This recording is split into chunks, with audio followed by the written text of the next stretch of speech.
નમસ્કાર વિદ્યાર્થી મિત્રો, આપ સૌનું હાર્દિક સ્વાગત છે. મિત્રો, લાસ્ટ ટાઈમ આપણે વાત કરેલી છે બોયલના નિયમ વિશે, ચાર્લ્સના નિયમ વિશે અને ગેલ્યુસેકના નિયમ વિશે. રાઈટ. આજે આપણે આદર્શ વાયુ અવસ્થા સમીકરણ અને તેના વિવિધ સ્વરૂપો વિશે છે એ વાત કરવાના છીએ. એવોગેડ્રો નંબર જેના વિશે તમે જાણતા હશો એના વિશે પણ આપણે વાત કરશું, જો કે તમે જાણતા જ હશો એના વિશે. રાઈટ. એ વાત કરીએ એની પહેલાં મિત્રો, આ ત્રણેય નિયમ, બોયલનો નિયમ, ચાર્લ્સનો નિયમ અને ગેલ્યુસેકનો નિયમ, આ ત્રણેય નિયમને યાદ રાખવા માટેની એક શોર્ટ ટ્રીક તમને કહું. બહુ સિમ્પલ, સરળતાથી આ ત્રણેય નિયમો યાદ રહી જશે. તો બહુ સિમ્પલ ટ્રીક છે મિત્રો. આ એક ટ્રાયેંગલ તમારે યાદ રાખવાનું છે, આ ત્રિકોણ યાદ રાખવાનો છે. એટલે ત્રણ નિયમો છે એ તમે આસાનીથી છે એ યાદ રાખી શકશો. ત્રણ નિયમો તમે આસાનીથી યાદ રાખી શકશો. એક ટ્રાયેંગલ, એની અંદર ઉલટો બીજો ટ્રાયેંગલ ડ્રો કરેલ છે. નામ છે એ ક્રમમાં આપવાના છે, PVT. આ રીતે ક્લોકવાઇઝ નામ PVT ક્રમમાં આપવાના છે. એવી રીતે BCG આ પણ ક્રમમાં આપવાના છે, આડાવડા ન થાય, ધ્યાન રાખજો. BCG, PVT અને BCG આ રીતે ક્રમમાં નામ આપી દો. બસ ત્રણેય નિયમ મિત્રો આ ટ્રાયેંગલમાં આવી ગયા છે. કેવી રીતે યાદ રાખશું જોજો. B for Boyle, C for Charles, G for Gay Lussac, P for pressure, V for volume, T for temperature. તો મિત્રો, બોઇલનો નિયમ છે કોની વચ્ચેનો સંબંધ આપે છે? P અને V વચ્ચેનો. બોઇલના નિયમની વાત કરો છો ત્યારે સામે શું છે? T. તો ટેમ્પરેચર કોન્સ્ટન્ટ લેવાનું છે. બોઇલના નિયમમાં ટેમ્પરેચર કોન્સ્ટન્ટ, સામેની બાજુ છે, સામેનું જે બિંદુ એ તમારે કોન્સ્ટન્ટ લેવાનું છે. તો બોઇલના નિયમની વાત કરો છો ત્યારે ટેમ્પરેચર કોન્સ્ટન્ટ અચળ લેવાનું છે. P અને V વચ્ચેનો સંબંધ બોઇલનો નિયમ શું આપે છે? P is proportional two 1/V. એવી રીતે ચાર્લ્સના નિયમની જ્યારે તમે વાત કરો ત્યારે સામેનું બિંદુ શું છે? P. તો દબાણ અચળ લેવાનું છે.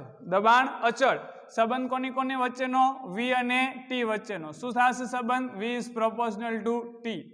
એવી રીતે ગેલ્યુસેકના નિયમની જ્યારે તમે વાત કરશો ત્યારે સામેનું બિંદુ V, તો વોલ્યુમ અચળ, કદ અચળ રાખવાનું છે. ગેલ્યુસેકના નિયમમાં કદ અચળ છે. P is proportional two T. તો મિત્રો, ત્રણ નિયમો આ ટ્રાયેંગલમાં આવી જશે. બહુ સિમ્પલી, બહુ આસાનીથી તમે યાદ રાખી શકશો. બોઇલનો નિયમ શું અચળ? ટેમ્પરેચર. તો અચળ તાપમાને પૂરતી ઓછી ઘનતાવાળા નિશ્ચિત જથ્થાનું દબાણ તેના કદના વ્યસ્ત પ્રમાણમાં હોય છે. ચાર્લ્સનો નિયમ સામેનો બિંદુ શું છે? P. તો દબાણ અચળ, અચળ દબાણે પૂરતી ઓછી ઘનતાવાળા નિશ્ચિત જથ્થાના વાયુનું કદ તેના નિરપેક્ષ તાપમાનના સમપ્રમાણમાં હોય છે.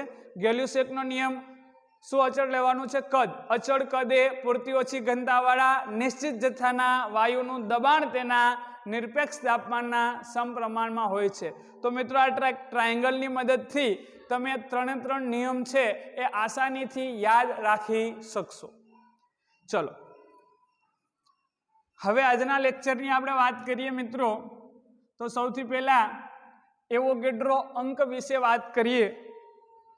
તમે આના વિશે જાણતા જ હશો, પણ તેમ છતાં આપણે થોડી વાત કરી દઈએ. એવોગેડ્રો અંક, એવોગેડ્રો અંક અથવા તો નંબર, જેની સંજ્ઞા છે Na. Avogadro number. મિત્રો, એવોગેડ્રો અંક શું છે? એવોગેડ્રો અંક શું છે એના વિશે તમે જાણતા જ હશો. વાત કરીએ આપણે તો 273 કેલ્વિન તાપમાન, 273 કેલ્વિન તાપમાન અને 1 એટમોસ્ફિયર દબાણ, 1 એટમોસ્ફિયર દબાણ એટલે કે 273 કેલ્વિન ટેમ્પરેચર અને 1 એટમોસ્ફિયર દબાણ. મિત્રો, 22.4 લીટર, 22.4 લીટર કદમાં રહેલ વાયુનો જથ્થો, તેના એટલે એ વાયુના, જે વાયુ એમાં ભર્યો હોય તે વાયુના 22.4 લીટર કદમાં રહેલ વાયુનો જથ્થો તે વાયુના અણુભાર જેટલો પણ અણુભાર તમારે ગ્રામમાં લેવાનો છે, અણુભાર જેટલો હોય છે, અણુભાર જેટલો હોય છે. આ જથ્થાને અથવા તો આટલા જથ્થાને 1 મોલ જથ્થો કહે છે. કેટલો જથ્થો કહે છે? 1 મોલ જથ્થો કહે છે. આ તમને ખ્યાલ હશે. આટલા જથ્થાને 1 મોલ જથ્થો કહે છે. હવે મિત્રો કોઈ પણ વાયુ તમે લઈ લો અથવા કોઈ પણ પદાર્થ લઈ લો તો આપેલ વાયુના 1 મોલ જથ્થામાં 1 મોલ જથ્થો એટલે કેટલો જથ્થો? 1 મોલ જથ્થો એટલે કેટલો જથ્થો? તો કે ભાઈ 273 કેલ્વિન તાપમાને અને 1 એટમોસ્ફિયર દબાણે મિત્રો 22.4 લીટર કદમાં રહેલ વાયુનો જથ્થો એ તે વાયુના અણુભાર જેટલો મળે છે. ફોર એક્ઝામ્પલ તમે મિત્રો 273 કેલ્વિન તાપમાન અને 1 એટમોસ્ફિયર દબાણે 22.4 લીટર જેટલા કદનો તમે ઓક્સિજન વાયુ લો. કયો વાયુ? ઓક્સિજન. તો મિત્રો આ જથ્થાનું આ ઓક્સિજનનું તમે દ્રવ્યમાન માપો, દળ માપો, તો એ દળ તમને એ ઓક્સિજનના અણુભાર જેટલો ગ્રામમાં એટલે કે 16 ગ્રામ મળે છે. ખ્યાલ આવે છે? એની જગ્યાએ તમે ધારો કે 273 કેલ્વિન 1 એટમોસ્ફિયર દબાણ 22.4 લીટર કદમાં રહેલ તમે 22.4 લીટર કદમાં ધારો કે નાઇટ્રોજન વાયુ ભરેલો છે, નાઇટ્રોજન વાયુ N2, બરાબર? તો મિત્રો આનું દળ છે એ તમે માપો, દ્રવ્યમાન લો, તો એ કેટલું થશે? તો કે નાઇટ્રોજનના અણુભાર જેટલું ગ્રામમાં થશે. અને આ જથ્થો છે એને 1 મોલ જથ્થો કહેવાય છે. આપેલ વાયુના 1 મોલ જથ્થામાં રહેલ અણુઓની સંખ્યા, રહેલ અણુ કે પરમાણુની સંખ્યા ને એવોગેડ્રો અંક કહે છે. એવોગેડ્રો અંક કહે છે. અને આ એવોગેડ્રો અંકનું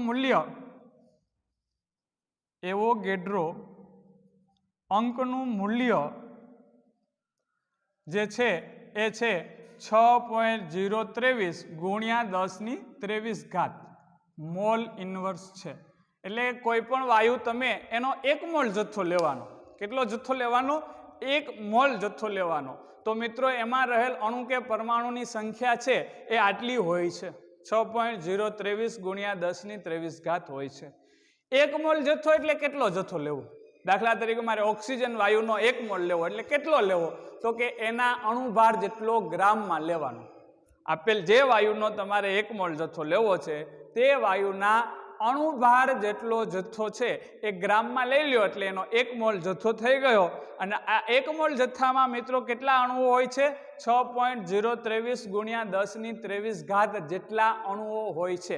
આ જે નંબર છે, આ જે સંખ્યા છે એને એવોગેડ્રો અંક કહેવામાં આવે છે. શું કહેવામાં આવે છે? એવોગેડ્રો અંક. આધુનિક વ્યાખ્યા અનુસાર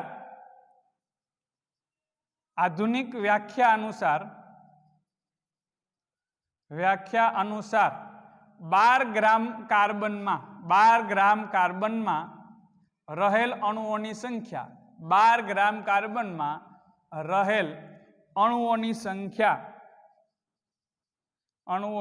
સંખ્યા એને એવોગેડ્રો અંક કહે છે. એવોગેડ્રો અંક કહે છે. મિત્રો 12 ગ્રામ કાર્બન એટલે કેટલો જથ્થો કહેવાય? 1 મોલ. કાર્બનનો અણુભાર તમે લ્યો તો 12 ગ્રામ, તો 12 ગ્રામ કાર્બન એટલે 1 મોલ. તો 1 મોલમાં રહેલ અણુઓની સંખ્યા એને મિત્રો એવોગેડ્રો અંક કહે છે. કોઈ પણ પદાર્થ, કોઈ પણ વાયુ તમે લો, એનો 1 મોલ જથ્થો, એમાં રહેલ અણુઓની સંખ્યા એટલે એવોગેડ્રો અંક. કોઈ પણ પદાર્થ તમે લો, કોઈ બી પદાર્થ લો, એનો 1 મોલ જથ્થો લો તો એમાં રહેલ અણુઓની સંખ્યા છે એ આટલી હોય છે. કેટલી હોય છે? આટલી. 6.023 ગુણ્યા 10⁻23 જેટલી હોય છે. અને આ જે સંખ્યા છે એને એવોગેડ્રો અંક કહેવામાં આવે છે. तो दाखला तरीके हूँ तमने एम कहूँ कोई पात्र में मित्रों कोई एक वायु पात्र है आनी अंदर आपणे वायु भरेलो छे ए वायु पात्र में कुल धारो के कैपिटल एन अणुओ आवेला छे।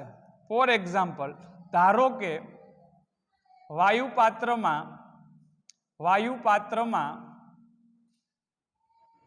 कुल एन वायुना अणुओ छे। केटला अणुओ छे? एन अणुओ आवेला छे। आपेल वायुना एन अणुओ आवेला छे। धारो के कोई वायु पात्र में आपेल वायुना एन अणु आवेला छे तो आ वायुना मोलनी संख्या शुं थशे? मोलनी संख्या के केटला मोल वायु छे एम केवुं होय तो मोलनी संख्या ने आपणे मित्रों म्यू वडे बतावशुं। कोना वडे बतावशुं? म्यू वडे। तो मोलनी संख्या शुं थशे?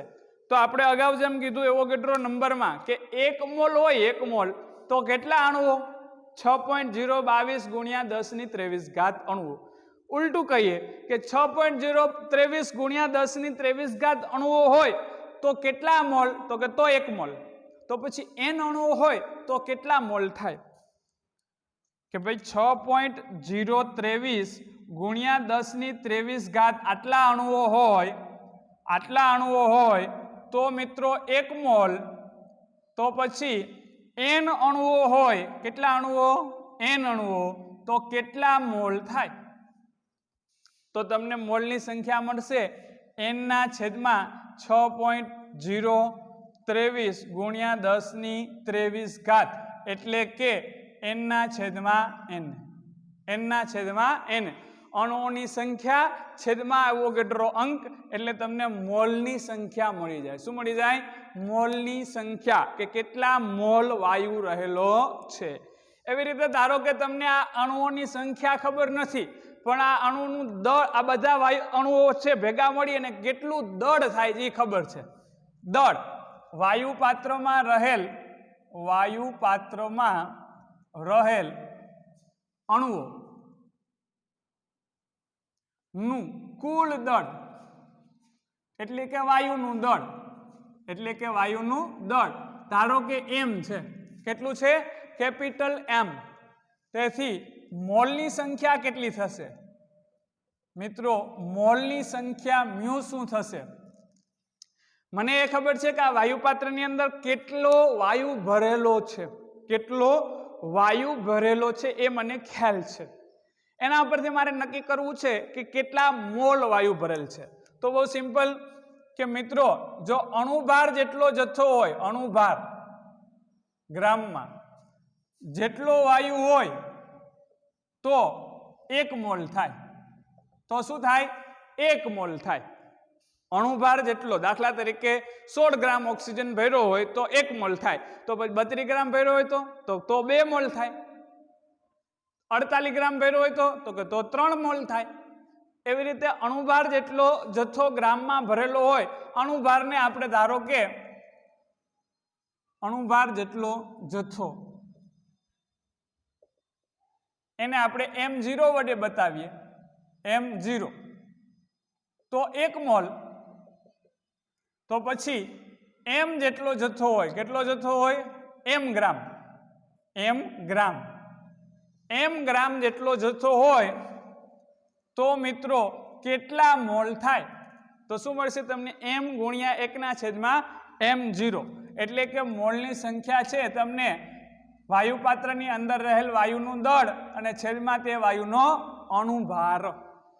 वायु पात्रनी अंदर रहेल वायुनुं कुल दळ छेदमां ते वायुनो अणुभार एटले तमने मोलनी संख्या छे ए प्राप्त थशे।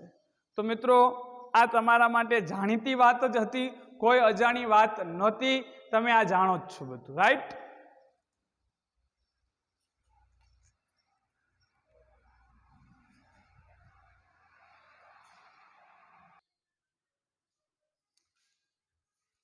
चलो मित्रों हवे आपणे आगळ उपर चर्चा करशुं आदर्श वायु अवस्था समीकरण विषे।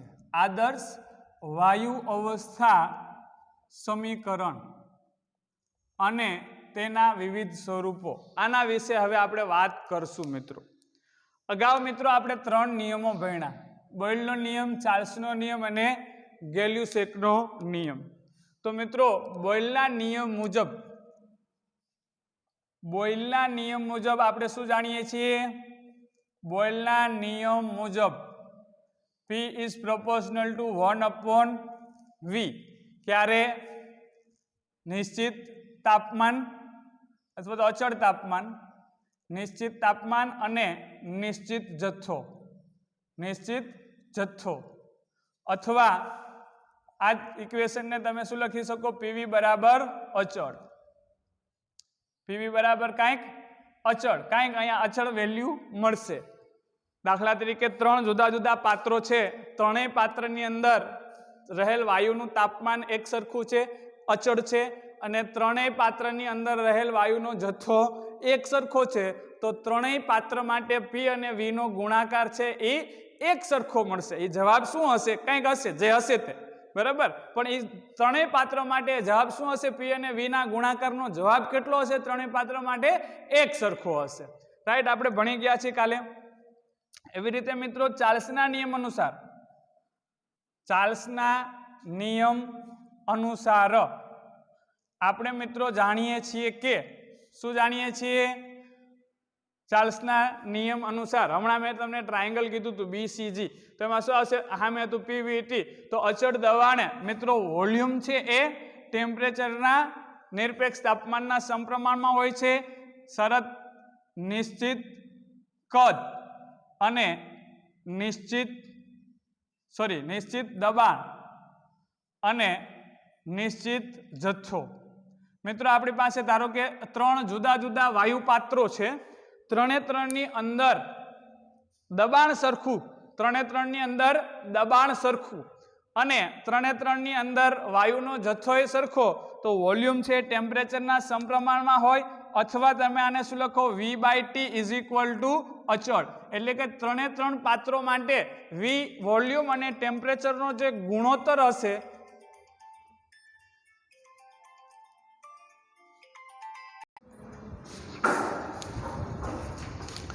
તો હવે આપણે વાત કરશું આદર્શ વાયુ અવસ્થા સમીકરણ વિશે.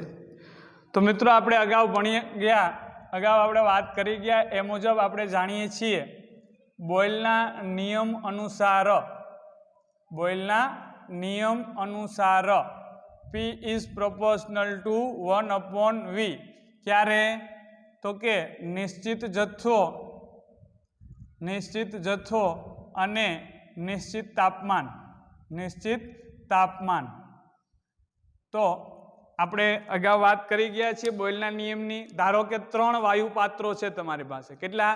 ફોર એક્ઝામ્પલ 3 થી વધારે લેવા હોય તો વધારે. 3 પાત્રો છે, 3 પાત્રની અંદર જે વાયુ છે એ વાયુનો જથ્થો સરખો છે અને તાપમાન સરખું છે. તો મિત્રો દબાણ છે એ કદના વ્યસ્ત પ્રમાણમાં હશે, અથવા તમારે આ ઇક્વેશનને લખવું હોય તો લખી શકો PV બરાબર અચળ. તો ત્રણેય પાત્રની અંદર મિત્રો રહેલ વાયુનો જથ્થો અચળ હોય, સરખો હોય ત્રણેય પાત્રની અંદર, અને ત્રણેય પાત્રની અંદર રહેલ વાયુનું તાપમાન એક સરખું હોય, તો મિત્રો P × V આ ગુણાકાર જે થશે ત્રણેય પાત્ર માટે એ એક સરખો થશે. ત્રણેય પાત્રો માટે P નો ને V નો ગુણાકાર છે એ કંઈક એક સરખો થશે, કંઈક સમાન વેલ્યુ છે તમને પ્રાપ્ત થશે. એવી રીતે મિત્રો આપણે ચાર્લ્સના નિયમની છે વાત કરી હતી. તો ચાર્લ્સના નિયમ અનુસાર આપણે વાત કરી હતી મિત્રો કે અચળ દબાણ ત્યારે V is proportional to T. અચળ દબાણ અને નિશ્ચિત જથ્થો. ફોર એક્ઝામ્પલ 3 વાયુ પાત્રો છે મિત્રો. ત્રણેય વાયુ પાત્રની અંદર તમે જે વાયુ ભરેલ છે એ સરખા જથ્થાનો, સમાન જથ્થાનો, ત્રણેય વાયુ પાત્રની અંદર સમાન જથ્થાનો વાયુ ભરેલ છે, અને ત્રણેય પાત્રમાં દબાણ પણ એક સરખું છે, પ્રેશર પણ એક સરખું છે, અને જથ્થો પણ એક સરખો છે. તો મિત્રો વોલ્યુમ V છે એ નિરપેક્ષ તાપમાનના સમપ્રમાણમાં, અથવા તો મિત્રો V/T ગુણોત્તર છે એ અચળ. તો ત્રણેય પાત્ર માટે પ્રથમ પાત્રનું કદ ધારો કે V1, બીજાનું કદ V2, ત્રીજાનું કદ V3. પ્રથમ પાત્રમાં ટેમ્પરેચર ધારો કે T1, બીજા પાત્રમાં ટેમ્પરેચર ધારો કે T2 અને ત્રીજા પાત્રમાં ધારો કે ટેમ્પરેચર T3. તો પ્રથમ પાત્ર માટે આન્સર શું આવશે? V/T ગુણોત્તર V1/T1, બીજા પાત્ર માટે V2/T2 અને ત્રીજા પાત્ર માટે V3/T3. આ ત્રણે ત્રણ ગુણોત્તર એક સરખા થશે. ત્રણે ત્રણ ગુણોત્તરની જે કિંમત આવશે એ કિંમત કેવી આવશે? અચળ, એટલે કે એક સરખી આવશે. આ છે ચાર્લ્સનો નિયમ. આ બંને નિયમોની આપણે લાસ્ટ ટાઈમ ચર્ચા કરેલી છે. હવે મિત્રો આપણે આ બંને નિયમનો સમન્વય કરીએ તો બોયલ અને ચાર્લ્સના નિયમનો સમન્વય કરતા બંનેનો સમન્વય કરીએ આપણે તો જો અહીંયા પ્રેશર ઇન્ટુ વોલ્યુમ P અને V નો ગુણાકાર અચળ છે, અહીંયા V અને ટેમ્પરેચર વોલ્યુમ અને ટેમ્પરેચરનો ગુણોત્તર અચળ છે. તો બેનો સમન્વય કરીએ, ડાબી બાજુ ગુણ્યા ડાબી બાજુ બરાબર જમણી બાજુ ગુણ્યા, તો અહીંયા P અને V નો ગુણાકાર અચળ છે તથા V અને T એનો ગુણોત્તર અચળ છે. સામે બાજુ અચળ ગુણ્યા અચળ એટલે એ કંઈક નવો અચળાંક છે એ પ્રાપ્ત થશે. શરત શું આવશે મિત્રો? નિશ્ચિત જથ્થો. શરત શું આવશે? નિશ્ચિત જથ્થો, નિશ્ચિત તાપમાન અને નિશ્ચિત દબાણ. તો આપેલ જથ્થાના વાયુ માટે મિત્રો, આપેલ જથ્થાના દાખલા તરીકે ત્રણ જુદા જુદા મિત્રો પાત્ર છે, વાયુ પાત્રો છે. ત્રણ જુદા જુદા વાયુ પાત્રો છે. લઈએ આપણે આકૃતિ દોરતા જઈએ એટલે તમને વધારે ખ્યાલ આવે. ફોર એક્ઝામ્પલ, ત્રણ અલગ અલગ વાયુ પાત્રો છે. આ વાયુ પાત્ર નંબર 1, આ વાયુ પાત્ર નંબર 2 અને આ વાયુ પાત્ર નંબર 3. ફોર એક્ઝામ્પલ આપણે જુદા જુદા કદના વાયુ પાત્રો અહીંયા દાખલા તરીકે લીધા છે. પ્રથમ વાયુ પાત્ર છે એનું કદ V1 છે, બીજા વાયુ પાત્રનું કદ V2 છે અને ત્રીજા વાયુ પાત્રનું કદ V3 છે. આની અંદર મિત્રો તમારે નિશ્ચિત જથ્થાનો વાયુ તમે દાખલા તરીકે ભરો. નિશ્ચિત જથ્થાનો વાયુ ફોર એક્ઝામ્પલ તમે આની અંદર ફિલ કરો, ભરો. દાખલા તરીકે 0.5 kg જેટલો વાયુ આ ત્રણેય પાત્રોની અંદર આપણે ભરી દીધો. 0.5 kg જેટલો વાયુ છે આ ત્રણેય પાત્રોની અંદર ભરી દીધો છે. આ ત્રણેય પાત્રો ઓરડાના તાપમાને છે, એટલે કે ત્રણેયનું ટેમ્પરેચર સરખું છે. આ ત્રણેય પાત્રો ઓરડાના તાપમાને છે એટલે કે ત્રણેયનું ટેમ્પરેચર સરખું છે. ત્રણેયની અંદર જે વાયુ ભરેલ છે એનું તાપમાન એક સરખું છે, ઓરડાના તાપમાન. તો મિત્રો શું થશે? તો કે આપણે બોયલના નિયમ અનુસાર જાણીએ છીએ એ મુજબ નિશ્ચિત જથ્થો, ત્રણે ત્રણ પાત્રની અંદર જથ્થો સરખો, અચળ તાપમાન, ત્રણે ત્રણ વાયુ પાત્રોનું તાપમાન સરખું છે, ત્રણેય પાત્રની અંદર ભરેલ વાયુનું તાપમાન સરખું છે. તો નિશ્ચિત જથ્થો, નિશ્ચિત તાપમાન. તો મિત્રો પ્રેશર અને વોલ્યુમ છે એ વ્યસ્ત પ્રમાણમાં હશે અથવા તો પ્રેશર અને વોલ્યુમનો ગુણાકાર દરેક જગ્યાએ સરખો મળશે. તો અહીંયા ધારો કે તમને P1 પ્રેશર પ્રાપ્ત થાય છે, અહીંયા ધારો કે P2 પ્રેશર પ્રાપ્ત થાય છે અને અહીં ધારો કે P3 પ્રેશર તમને પ્રાપ્ત થાય છે. તો મિત્રો અહીંયા P અને V નો ગુણાકાર થશે P1 V1, અહીંયા થશે P નો V નો ગુણાકાર P2 V2, અહીંયા થશે P3 V3.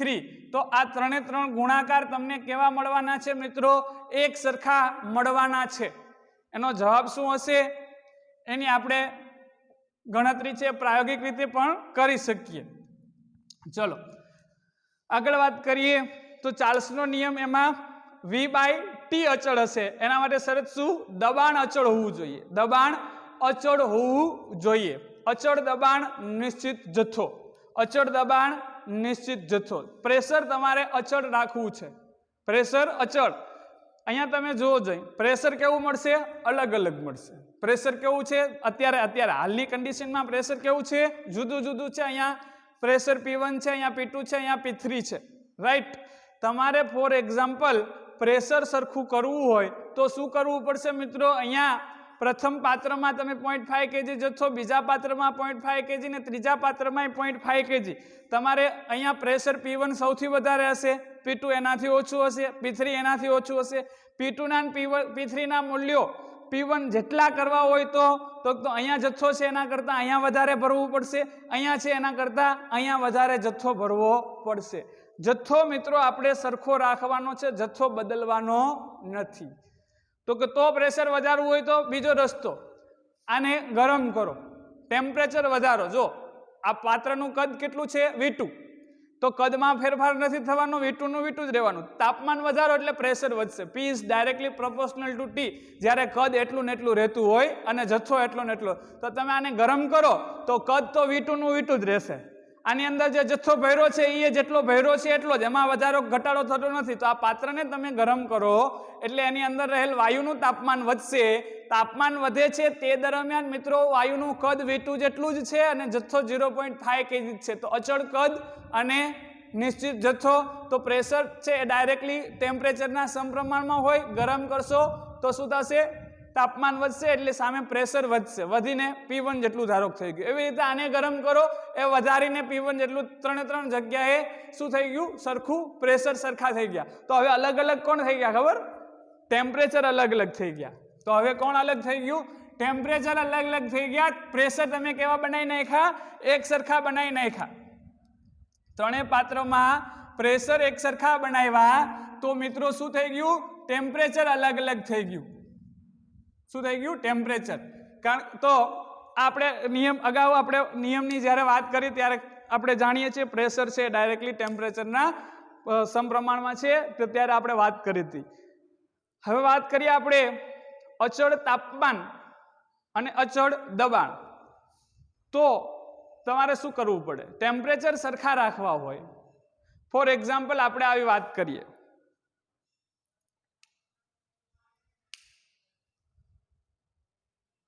ટેમ્પરેચર ત્રણેય જગ્યાએ સરખું કરી નાખીએ. ફરીથી ચલો, ટેમ્પરેચર T. તો મિત્રો અહીંયા શું થશે? પ્રેશર છે એ P1 નહીં રહીએ, પ્રેશર છે એ P2 થઈ જશે, પ્રેશર છે P1 નહીં રહીએ, પ્રેશર છે P3 થઈ જશે. હવે ધ્યાનથી સમજજો, આપણે ટેમ્પરેચર અને પ્રેશર એક સરખા કરવાની બીજી રીતની વાત કરીએ મિત્રો. એક વાત મેં તમને કરી ટેમ્પરેચરથી, કે ટેમ્પરેચર વધારો બીજા પાત્રનું ત્રીજા પાત્રનું. ક્યાં સુધી? જ્યાં સુધી P2 P1 ના થાય ને P3 P1 ન થાય ત્યાં સુધી. આ એક રસ્તો. બીજો રસ્તો શું? તો કે બીજો રસ્તો એ છે કે વોલ્યુમ ઘટાડો. આ પાત્રનું કદ છે એ ધીમે ધીમે ઓછું કરતા જાઓ, પાત્રનું કદ ઓછું કરતા જાઓ એટલે વાયુ શું થશે? દબાશે એટલે પ્રેશર વધશે. ટેમ્પરેચર એટલું ને એટલું રાખીને અચળ તાપમાને મિત્રો પાત્રનું કદ ઘટાડતા જાઓ. આ પાત્રનું જે કદ છે એ ધીમે ધીમે આ પિસ્ટન છે એને તમે ધક્કો મારીને અંદર લેતા જાઓ, પિસ્ટનને કદ ઘટાડતા જાઓ. ક્યાં સુધી ઘટાડતા જાઓ? તો કે જ્યાં સુધી પ્રેશર છે એ P2 માંથી P1 ન થઈ જાય ત્યાં સુધી. સિમિલરલી આ પાત્રનું કદ ઘટાડતા જાઓ ક્યાં સુધી? તો કે પ્રેશર P3 માંથી P1 ન થાય ત્યાં સુધી. તો હવે તમે જુઓ આવું ક્યારે પોસિબલ થશે? તો કે જ્યારે V સરખા થઈ જશે ત્યારે, ત્રણના. તો મારો કહેવાનો ભાવાર્થ એવો છે મિત્રો કે જો મિત્રો P, V અને T ત્રણે સરખા હોય, સમાન હોય, P, V અને T આ ત્રણે સરખા હોય તો વાયુપાત્રની અંદર રહેલો જથ્થો પણ એક સરખો હશે. P, V અને T જો સમાન હોય તો ત્રણે પાત્રની અંદર રહેલો જથ્થો પણ એક સરખો હશે. બીજી રીતે વાત કરીએ, જો આ વાયુપાત્ર નંબર 1, આ વાયુપાત્ર નંબર 1, આ વાયુપાત્ર નંબર 2 અને આ વાયુપાત્ર નંબર 3. ત્રણે મિત્રો સમાન પાત્રો છે એટલે ત્રણેના કદ સરખા છે. ત્રણે એક સરખા પાત્રો છે એટલે ત્રણે ના કદ સરખા છે. ત્રણે પાત્રો મિત્રો સમાન તાપમાને છે એટલે ત્રણે પાત્રો માટે કોણ સરખું થઈ ગયું? V અને T ત્રણે માટે સમાન થઈ ગયા. આની અંદર મિત્રો હવે આપણે વાયુ ભરવાનો છે. કેટલો? આની અંદર શું કરવાનું છે? વાયુનો જથ્થો. ફોર એક્ઝામ્પલ પ્રથમ પાત્ર છે એમાં 0.5 kg વાયુ ભર્યો. કેટલો? 0.5 kg. તમને પ્રથમ પાત્રની અંદર ધારો કે પ્રેશર મળે છે P1 જેટલું પ્રેશર મળે છે. કેટલું? P1. હવે ધ્યાનથી સમજજો. બીજા પાત્રની અંદર મિત્રો 1 kg વાયુ ભર્યો છે. પાત્ર બે સરખા છે. પાત્ર બે સરખા છે. અહીંયા 0.5 kg, અહીંયા 1 kg. અહીંયા જે વાયુ ભર્યો એના કરતાં અહીંયા ડબલ વાયુ ભર્યો છે. તો તમે મને કહો જેટલું પ્રેશર અહીંયા છે એટલું જ પ્રેશર અહીંયા હશે? હા કે ના? તો કે ના, અહીંયા તમે બમણો જથ્થો ભરેલો છે. વોલ્યુમ અને ટેમ્પરેચર છે એ એક સરખા છે, તો બમણો જથ્થો ભર્યો છે તો પ્રેશર પણ અહીંયા બમણું હશે. પ્રેશર છે એ જથ્થાના સમપ્રમાણમાં થશે, કારણ કે V અને T અચળ છે. તો V અને T અચળ છે તો પ્રેશર છે જથ્થાના સમપ્રમાણમાં હશે. એટલે P2 પ્રેશર છે, P2 પ્રેશર એ P1 કરતા બમણું હશે, P1 કરતા બમણું હશે. એવી રીતે મિત્રો અહીંયા ધારો કે 1.5 kg ભરી દઈએ. કેટલું? 1.5 kg ત્રીજા પાત્રમાં. વોલ્યુમ NOV છે, ટેમ્પરેચર T છે. તો મિત્રો અહીંયા પ્રેશર શું મળશે? P3. આ P3 કેવું હશે? તો કે P3 છે P1 કરતા 3 ગણું હશે. અહીંયા 0.5 kg, એના કરતા અહીંયા બમણો જથ્થો છે, આના કરતા અહીંયા 3 ગણો જથ્થો છે. તો મિત્રો કહેવાનો ભાવાર્થ હવે સમજો. આ 3 જગ્યાએ હરખો જથ્થો ભર્યો હોત તો અહીંયા 0.5 kg, અહીંયા 0.5 kg. 3 પાત્રો, એમાં પાત્ર કેવા હતા? સમાન કદના હતા, સમાન તાપમાને હતા. 3 ની અંદર સરખો જથ્થો ભરી દીધો તો 3 ની અંદર પ્રાપ્ત થતું પ્રેશર કેવું હશે? એક સરખું હશે. 3 ની અંદર પ્રેશર કેવું મળશે? સરખું મળશે. હા કે ના? તો કે હા. તો કહેવાનો ભાવાર્થ, હા, એકમાં ધારો કે જથ્થો બદલી નાખીએ તો ધારો કે આ ત્રીજું પાત્ર છે એમાં જથ્થો આપણે બદલી નાખીએ, ધારો કે 1 kg, તો P1 ને P2 સરખા છે પણ P3 સરખા નથી. તો કહેવાનો મારો અર્થ એમ છે મિત્રો કે જો PVT 3 હરખા હોય ને તો વાયુની અંદર, આ પાત્રની અંદર રહેલ વાયુનો જથ્થો પણ એક સરખો જ હોય. PVT 3 જો હરખા હોય તો વાયુ પાત્રની અંદર રહેલો જથ્થો પણ એક સમાન હોય છે. જથ્થો એક સમાન એટલે કે વાયુના અણુઓની સંખ્યા એક સરખી. જથ્થો સમાન એટલે કે વાયુના અણુઓની સંખ્યા એક સરખી.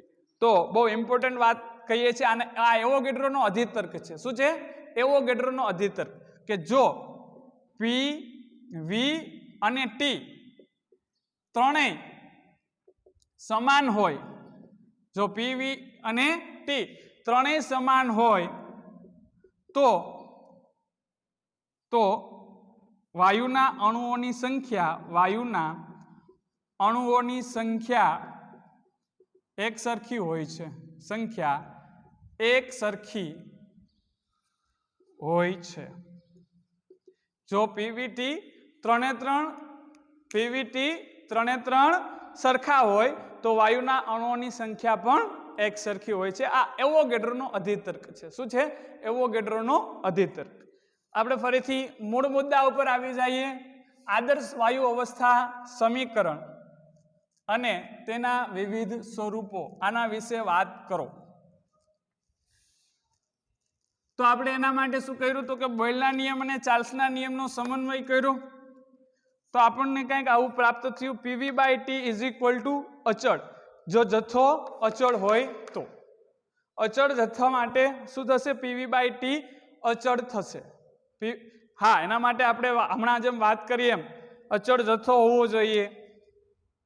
પછી નિશ્ચિત, પહેલામાં આપણે શું છે? નિશ્ચિત તાપમાન, બીજામાં અચળ દબાણ, નિશ્ચિત દબાણ. અચળ જથ્થો, નિશ્ચિત તાપમાન, નિશ્ચિત દબાણ. તો મિત્રો PV/T અચળ. જો આમાં કેટલી બાબત અચળ કરી નાખી? જેટલા પાત્ર હોય, દાખલા તરીકે 3 જુદા જુદા પાત્ર લઈ, ત્રણેય પાત્રમાં જથ્થો હરખો ભરવાનો, ત્રણેય પાત્રનું તાપમાન હરખું અને ત્રણેયનું દબાણ હરખું, તો ડેફિનેટલી ત્રણેય માટે V પણ સરખું થાય. તો ત્રણેય પાત્ર માટે પ્રેશર સરખું, ત્રણેય પાત્ર માટે વોલ્યુમ સરખું અને ત્રણેય પાત્ર માટે ટેમ્પરેચર સરખું. તો ત્રણેય પાત્રો માટે PV/T નો જે આન્સર આવશે એ કેવો આવશે? એક સરખો જ આવશે. અહીંયા તમે નિશ્ચિત તાપમાન ને નિશ્ચિત દબાણ એની જગ્યાએ મિત્રો નિશ્ચિત તાપમાન અને નિશ્ચિત કદ લઈ શકો.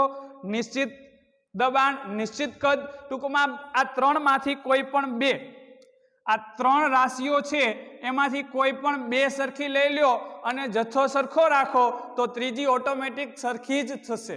હમણાં જે આપણે અગાઉ વાત કરી એમ કે PVT 3 સરખા હોય તો જથ્થો સરખો થાય. હવે પીવીટી સરખા તો જથ્થો સરખો, એટલે ટોટલ 4 રાશિની વાત કરીએ. પ્રેશર, વોલ્યુમ, ટેમ્પરેચર ને જથ્થો. આમાંથી જથ્થો ફિક્સ કરી દીધો. ચલો જથ્થો ફિક્સ. બાકી 3 રાશિઓ વધી પીવીટી.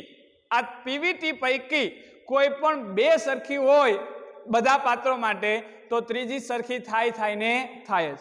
તો અહીંયા તમારે નિશ્ચિત તાપમાન, નિશ્ચિત દબાણ લેશો અને જથ્થો તો સરખો છે જ.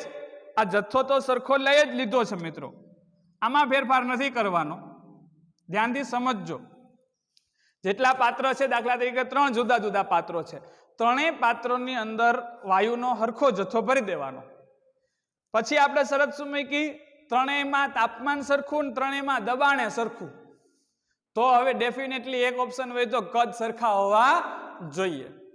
બીજો ઓપ્શન લઈએ, નિશ્ચિત તાપમાન, નિશ્ચિત કદ. તો શું સરખું થશે? તો દબાણ સરખા થશે બધાના. એના પછીનો ઓપ્શન લઈએ કે નિશ્ચિત કદ અને નિશ્ચિત દબાણ.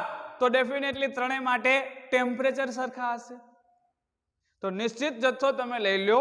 પીવીટી પૈકી 2 રાશિઓ અચળ હોય તો ત્રીજી અચળ હોય ને હોય જ. ખ્યાલ આવ્યો? તો આમાંથી કોઈ પણ 2 તમે અચળ લઈ લો. દાખલા તરીકે મિત્રો દબાણ અને તાપમાન અચળ લઈ લઈએ. અચળ દબાણ અને અચળ દબાણે અને અચળ તાપમાને. અચળ તાપમાને ફોર એક્ઝામ્પલ અચળ દબાણ અને અચળ તાપમાન. તો મિત્રો દાખલા તરીકે 3 જુદા જુદા પાત્રો છે. અહીં હું આકૃતિ દોરીને તમને બતાવું. આ પાત્ર નંબર 1, આ પાત્ર નંબર 2, આ પાત્ર નંબર 3. આ 3 જુદા જુદા પાત્રો છે. આ પાત્રોની અંદર આપણે વાયુ ભરેલો છે. એમાં નિશ્ચિત જથ્થો ભરવાનો છે. શું ભરવાનો છે? નિશ્ચિત જથ્થો. નિશ્ચિત તાપમાન, નિશ્ચિત દબાણ, ટેમ્પરેચર ત્રણેય પાત્રોનું સરખું ટી. આની અંદર નિશ્ચિત જથ્થો ભરવાનો છે. ફોર એક્ઝામ્પલ 0.5 kg, 0.5 kg અને 0.5 kg. તો મિત્રો આના વડે તમને જે પ્રેશર પ્રાપ્ત થાય છે એ પી જેવું પ્રેશર પ્રાપ્ત થાય છે. ત્રણેયમાં સરખું પ્રેશર પ્રાપ્ત થતું હોય તો એનો મતલબ ત્રણેયના વોલ્યુમ એક સરખા હશે. રાઈટ? આપણે જેમ વાત કરીએ કે અચળ દબાણે અને અચળ તાપમાને શું મળશે? હવે વાત કરીએ છીએ. જોજો આમાંથી એકાદામાં આપણે જથ્થો વધારીએ તો, ફોર એક્ઝામ્પલ ધારો કે અહીંયા જથ્થો બમણો કરું, 1 kg કરું. કેટલો? 1 kg. તો શું થઈ જાય? તો પ્રેશર વધી જાય. ટેમ્પરેચર અને વોલ્યુમ સરખું છે પહેલા પાત્રનું, બીજા પાત્રનું ને ત્રીજા પાત્રનું. પ્રથમ પાત્ર, બીજું પાત્ર અને ત્રીજું પાત્ર. મિત્રો આમાં 1 kg ભરશો ને તો પ્રેશર છે બમણું થઈ જશે, 2p થઈ જશે. પ્રેશર બમણું. આપણે પ્રેશર બમણું નથી રાખવું. અચળ દબાણે અચળ તાપમાને 2 જગ્યાએ પ્રેશર સરખું જોઈએ. તો શું કરવું પડે? તો મિત્રો તાપમાને સરખું રાખવું. જો તાપમાનમાં બદલાવ નથી કરવાનો, એટલે શું કરવું પડશે? મારે અહીંયા બમણા કદનું પાત્ર મૂકવું પડશે. શું કરવું પડશે? બમણા કદનું પાત્ર. બમણા કદનું પાત્ર મૂકી 2v કદનું પાત્ર મૂકી અને હવે 1 kg ગેસ ભરું તો હવે તમને પ્રેશર છે એ પી જ મળશે. સિમિલરલી અહીંયા તમે ધારો કે 1.5 kg ગેસ ભરો છો, 1.5 kg, તો પ્રેશર તમને 3p મળી જશે. કારણ કે આના કરતા અહીંયા તમે 3 ગણો જથ્થો ભર્યો છે. કદ તો કેટલું છે? v. તો તમારે મિત્રો અચળ દબાણે અચળ તાપમાને તાપમાન અને દબાણ બદલવા નથી દેવું. તો મિત્રો અહીંયા કદ છે એ વધારવું પડશે. અહીંયા તમારે કેટલા કદનું પાત્ર મૂકવું પડશે? 3v કદનું પાત્ર. પ્રથમ છે પાત્ર એના કરતા 3 ગણું કદ ધરાવતું પાત્ર મૂકી દો અને પછી 1.5 kg ગેસ ભરો એટલે અહીંયા પણ પ્રેશર પી જ મળશે. તો મિત્રો ધ્યાનથી સમજો કે અચળ દબાણે અને અચળ તાપમાને તમારે જથ્થો વધારવો હોય તો મિત્રો કદ વધારવું પડશે. જેટલા ગણો જથ્થો વધારશો એટલા ગણું કદ વધારે. એટલે કે અચળ દબાણે અને અચળ તાપમાને વાયુ પાત્રનું કદ, વાયુનું કદ તેના જથ્થાના સમપ્રમાણમાં હોય છે. તેના જથ્થાના સમપ્રમાણમાં હોય છે. તો મિત્રો આ જે સમીકરણ નંબર 3 છે એમાં પ્રેશર અને ટેમ્પરેચર આ 2 અચળ રાખ્યા. પ્રેશર અને ટેમ્પરેચર આ 2 અચળ રાખ્યા તો વોલ્યુમ છે જથ્થાના સમપ્રમાણમાં હોય છે. એને મતલબ કે જમણી બાજુનો અચળાંક છે એ જથ્થાના સમપ્રમાણમાં થયો. જમણી બાજુનો અચળાંક છે એ જથ્થાના સમપ્રમાણમાં થયો. એવી રીતે મિત્રો વોલ્યુમ અને ટેમ્પરેચર સરખા રાખવા હોય ત્રણે ત્રણ પાત્ર માટે શું સરખું રાખવું છે? વોલ્યુમ અને ટેમ્પરેચર સરખા રાખવા છે તો પ્રેશર જથ્થાના સમપ્રમાણમાં થશે, એટલે કે જમણી બાજુનો અચળાંક છે જથ્થાના સમપ્રમાણમાં થશે. એવી રીતે ત્રણે ત્રણ પાત્રો માટે P અને V અચળ રાખવા હોય, પ્રેશર અને વોલ્યુમ અચળ રાખવા હોય તો મિત્રો ટેમ્પરેચર છે જથ્થાના વ્યસ્ત પ્રમાણમાં થશે, એટલે કે સામે બાજુનો અચળાંક છે એ જથ્થાના સમપ્રમાણમાં થશે. તો સમીકરણ 3 માં જે જમણી બાજુનો અચળાંક છે એ જથ્થાના સમપ્રમાણમાં થયો કહેવાય. એટલે કે સમીકરણ 3 માં જમણી બાજુનો અચળાંક જથ્થાના સમપ્રમાણમાં છે. તો જથ્થાને આપણે કેવી રીતે બતાવશું મિત્રો? વાયુનો જથ્થો તો કે એક તો વાયુના અણુઓની સંખ્યાથી દર્શાવી શકાય, એક વાયુના દળથી દર્શાવી શકાય અને એક મોલની સંખ્યાથી દર્શાવી શકાય. તો મિત્રો સૌથી પહેલા આપણે ધારો કે વાયુનો જથ્થો મોલની સંખ્યા મ્યુ વડે દર્શાવતા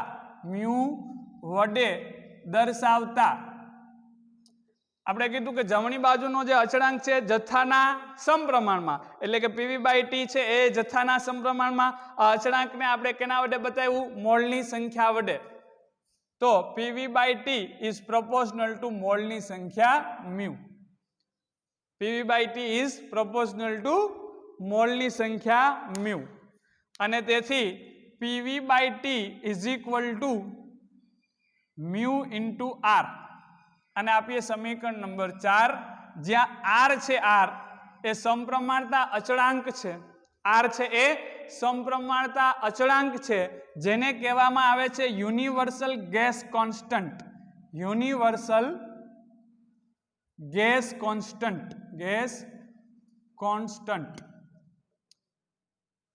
એટલે કે સાર્વત્રિક વાયુ નિયતાંક.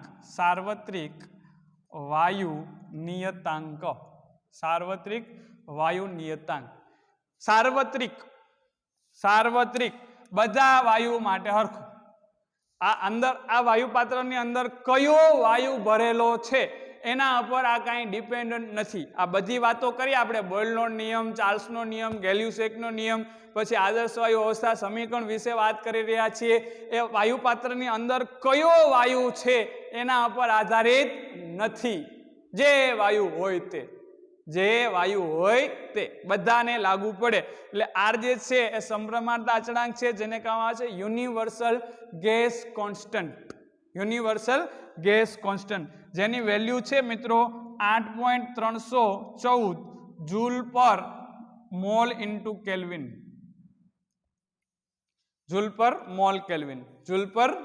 કેલ્વિન. આ એની વેલ્યુ છે સાર્વત્રિક વાયુ નિયતાંકની. તો મિત્રો આ જે સમીકરણ છે PV/T is equal to mu R, અથવા તો આપણે એને લખીએ PV is equal to mu RT, અથવા તો આપણે એને લખીએ PV is equal to mu RT. આ જે સમીકરણ છે એ મિત્રો સમીકરણને આદર્શ વાયુ અવસ્થા સમીકરણ કહેવામાં આવે છે. કેવું સમીકરણ કહેવામાં આવે છે? આદર્શ વાયુ અવસ્થા સમીકરણ. કેમ એમ આદર્શ વાયુ અવસ્થા સમીકરણ કીધું? તો કે ભાઈ જે સમીકરણ, ધ્યાનથી સાંભળજો, જે વાયુ દબાણ, તાપમાન અને કદના PVT ના કોઈ પણ મૂલ્ય માટે આ સમીકરણનું સંપૂર્ણપણે પાલન કરે તેવા વાયુને આદર્શ વાયુ કહેવાય. જે વાયુ P, V અને T ના કોઈ પણ મૂલ્ય માટે આ સમીકરણ PV = μRT નું પાલન કરે તેવા વાયુને આદર્શ વાયુ કહેવાય. વાસ્તવમાં કોઈ પણ વાયુ આનું 100% પાલન કરતો નથી. PVT ની દરેક કિંમત માટે આનું 100% પાલન કરતો નથી. એટલે વાસ્તવમાં કોઈ પણ વાયુ છે એ આદર્શ વાયુ છે નહીં. આદર્શ વાયુ એક કલ્પના છે. ખ્યાલ આવે છે? એટલે આદર્શ વાયુ અવસ્થા સમીકરણ કીધું. આના જુદા જુદા સ્વરૂપો વિશે હવે આપણે વાત કરીએ. આદર્શ વાયુ અવસ્થાના જુદા જુદા સ્વરૂપો. તો મિત્રો સમીકરણ 4 ની આપણે વાત કરી. સમીકરણ 4 જ્યારે મેળવ્યું ત્યારે મિત્રો આપણે જથ્થો છે એ મોલની સંખ્યા વડે બતાવ્યું. જથ્થો છે એને મોલની સંખ્યા વડે. મેં તમને કીધું હજી જથ્થાને આપણે વાયુના દળ વડે દર્શાવી શકીએ અને વાયુના અણુઓની સંખ્યા વડે દર્શાવી શકીએ. તો મિત્રો બસ એ બે અલગ અલગ રીતે જથ્થાને દર્શાવીએ તો તમને આના બે અલગ અલગ સ્વરૂપો મળશે. તો ચલો સમીકરણ 4 માં મોલની સંખ્યા મ્યુ n બરાબર na પરથી આ કિંમત મૂકતા ટૂંકમાં mu is equal to n બરાબર na મૂકતા તમને શું મળશે? PV is equal to mu RT, મ્યુની જગ્યાએ n ના છેદમાં na ઇન્ટુ RT. તો મિત્રો તમને શું મળ્યું? PV is equal two nRT ના છેદમાં na. હવે સાંભળજો ધ્યાનથી મિત્રો, R છે R એ એક અચળાંક છે જે કોઈ વાયુના પ્રકાર ઉપર આધારિત નથી. મતલબ કે જુદા જુદા વાયુઓ માટે R ની મૂલ્ય જુદું જુદું નથી. એવી રીતે એને પણ એક અચળાંક છે, એને પણ એક અચળાંક છે. એ વાયુના પ્રકાર ઉપર આધારિત નથી, એ પણ એક અચળ વેલ્યુ છે. દરેક વાયુ માટે ગમે તે વાયુનો 1 મોલ જથ્થો લ્યો એમાં રહેલ અણુઓની સંખ્યા એટલે એવોગેડ્રો અંક એને જુદા જુદા વાયુઓ માટે ગમે તે વાયુ લ્યો સરખી જ વેલ્યુ છે. તો આ બંને R અને Na બે કિંમતો દરેક વાયુઓ માટે સરખી છે. તો મિત્રો R ના છેદમાં Na અચળ વેલ્યુના છેદમાં એટલે એક પણ અચળાંક થશે. એ અચળાંક છે બોલ્ટ્ઝમેનનો અચળાંક. કયો અચળાંક? બોલ્ટ્ઝમેન અચળાંક, બોલ્ટ્ઝમેન કોન્સ્ટન્ટ. તો મિત્રો PV ઇઝ ઇક્વલ ટુ શું થશે? n into KB into T, જ્યાં R ના છેદમાં Na is equal two KB કે જે બોલ્ટ્ઝમેન અચળાંક છે, બોલ્ટ્ઝમેન નો અચળાંક, બોલ્ટ્ઝમેન કોન્સ્ટન્ટ. KB ની વેલ્યુ તમે R ની ને Na ની વેલ્યુ મૂકી અને ફાઇન્ડ કરી શકો છો. તો KB ની વેલ્યુ તમને આટલી કંઈક મળશે 1.38 ગુણ્યા 10⁻³ જૂલ પર મોલ કેલ્વિન. આ મોલ ઇન્વર્સ એટલે મોલ કેન્સલ થશે તો જૂલ પર કેલ્વિન. આમાં તમે V ને જમણી બાજુ જવા દો તો P બરાબર શું થશે? n kBT ના છેદમાં V. હવે મિત્રો તમે n ના છેદમાં V પદને ધ્યાનથી જુઓ. n એટલે અણુઓની સંખ્યા છેદમાં કદ, અણુઓની સંખ્યા છેદમાં કદ. આપણે કેમ દળના છેદમાં કદ એને ઘનતા કહીએ તો એ દળ ઘનતા કહેવાય. એવી રીતે n ના છેદમાં V એટલે કે એકમ કદમાં રહેલા અણુઓની સંખ્યા. તો મિત્રો P બરાબર શું થશે? Small n into kBT, small n into kBT. અને આપણે સમીકરણ નંબર 5 આપણને આદર્શ વાયુ અવસ્થા સમીકરણનું બીજું સ્વરૂપ મળ્યું. એક PV is equal to mu RT, આ બીજું સ્વરૂપ P બરાબર n kBT, જ્યાં સ્મોલ n શું છે? કેપિટલ n ના છેદમાં V એટલે કે અણુઓની સંખ્યા, અણુઓની કુલ સંખ્યા છેદમાં વાયુનું કદ, વાયુનું કદ. એટલે કે શું થયું મિત્રો? એકમ કદમાં અણુઓની સંખ્યા એટલે કે એકમ કદ દીઠ, એકમ કદ દીઠ અણુઓની સંખ્યા, અણુઓની સંખ્યા, એકમ કદ દીઠ અણુઓની સંખ્યા. એવી રીતે મિત્રો સમીકરણ 4 છે એમાં જથ્થાને તમારે દળ વડે બતાવવું હોય. કેનાથી બતાવવું હોય? દળ વડે. તો શું થશે? ચલો સમીકરણ નંબર 4 ની અંદર, સમીકરણ નંબર 4 એમાં આપણે જથ્થો છે એ દળ વડે બતાવવો હોય તો સમીકરણ 4 માં મ્યુ બરાબર મિત્રો આપણે લઈએ m ના છેદમાં m0, m ના છેદમાં m0 આપેલ વાયુનું દળ છેદમાં તેનો અણુભાર. આવું જો લઈએ તો શું મળશે આપણને? PV બરાબર m ના છેદમાં m0 ઇન્ટુ RT. તો P બરાબર શું થશે? m ના છેદમાં V ઇન્ટુ RT ના છેદમાં m0. જો m ના છેદમાં V દળના છેદમાં કદ એટલે શું થાય? ઘનતા થાય. તો P બરાબર શું થશે? રો RT ના છેદમાં m0, રો RT ના છેદમાં m0. આ એનું ત્રીજું સ્વરૂપ. તો મિત્રો અહીંયા આપણે આદર્શ વાયુ અવસ્થા સમીકરણ PV બરાબર મ્યુ RT મેળવા અને તેના બે જુદા જુદા સ્વરૂપો લખ્યા. એક P is equal to n kBT અને એક P is equal to rho RT ના છેદમાં m0. તો આ વાત કરીએ આપણે આદર્શ વાયુ અવસ્થા સમીકરણ અને તેના વિવિધ સ્વરૂપો વિશે. Thank you.